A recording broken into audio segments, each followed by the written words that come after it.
10 years ago I did 2 Jaeger-LeCoultre Reversos, and now that I'm actually engraving watches, I really regret the fact that I never documented any of them watches, because I didn't really see the possibilities of watch engraving at that time. I just looked at it as in, you know, I'm an engraver, yeah, I'll engrave your watches, you know.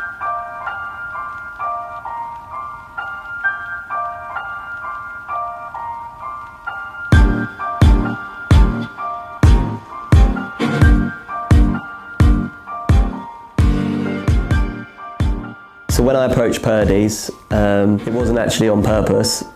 I kind of fell into it. So I was studying A-level art and English at college, and I was going to go on to St. Martin's and do something fashion related.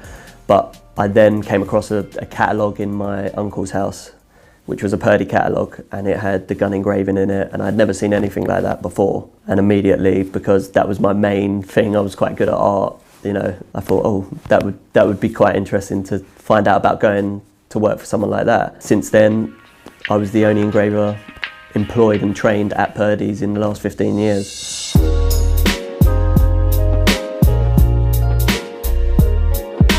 When I started the apprenticeship, obviously I'd seen the catalogue, I'd seen all these amazing scroll work and game scenes and animals, and I just thought, yeah, I'm good at drawing that, you know, I'll be absolutely fine. But as soon as I started, I was straight on cutting lines, cutting circles, and that's the way it went for months, until I was allowed to start on an actual piece of gun work.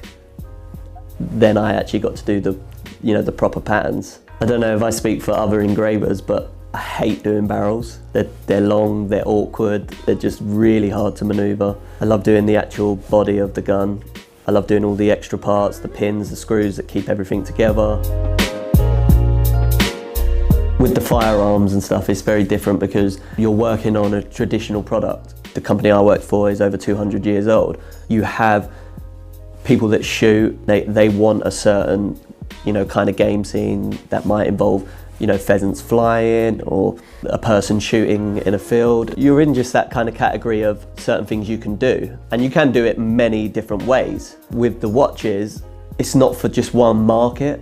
Anyone can have anything on a watch. I think with guns, obviously, is you can't walk down the street with a gun and show it off, whereas a watch is a natural kind of piece of jewellery that you wear. You can wear that watch and you can wear it anywhere in the world. Someone can see it, you know, from a distance and you know, be intrigued to see what's going on that watch. And that's where it's quite cool that you can be at dinner, you can be out for the day with family, you could be anywhere with a watch on, and you could put your own stamp on it, and you know, that's part of your personality, it's part of the watch, you know, and it means a little bit more, and that's where the artistic freedom comes in, you know, because you can put something on there that someone actually wants.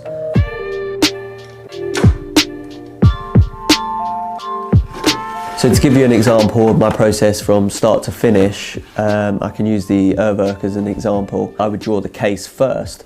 So after that, I know where my canvas is. I would then research various dragons, Japanese history, you know, I'd maybe go online, various other books I have, and then from there I would try and find something that works on the case as far as positioning goes. So very similar to a tattoo on your arm, it has to face the right way. It can't be in an awkward position, you know, because it doesn't look right when someone else is looking at it. And then I might cut, you know, chop certain pieces in that I like, you know, maybe the flames or the eyes. I would mix them all together almost like a collage, and then I would do my sketch from there.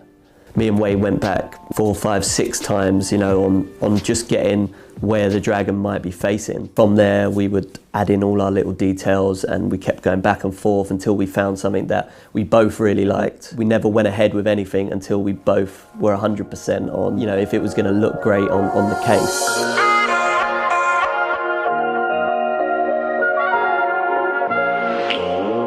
I've always had a passion for watches. I've always looked through magazines since I was little. I've loved watches all my life. I haven't always been able to afford them, but with things like Instagram, I was always following all the big watch brands. There was a couple that were following me, maybe because what I did they liked, and what they did I liked. And there was just some natural connections there with people like Bamford Watch Department and Lynn Verdlin, Jean and Morton from Lynn Verdlin. And from there we just sort of naturally connected and we ended up doing projects together. And from there I had, as they say, like more followers, you know, and then I met other people in the watch world who seemed to like my work. And that's kind of how I met Way.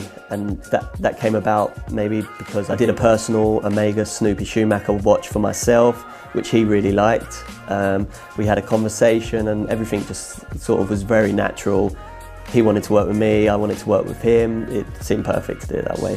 The URWERK project has been amazing simply because what Martin and Felix create with their watches for me are, you know, they're futuristic, they're cool, they're just really out there watches, and I've always been a fan of them. When the idea of doing the Revolution and the URWERK collaboration, I was just like over the moon with it. I really was up for doing it.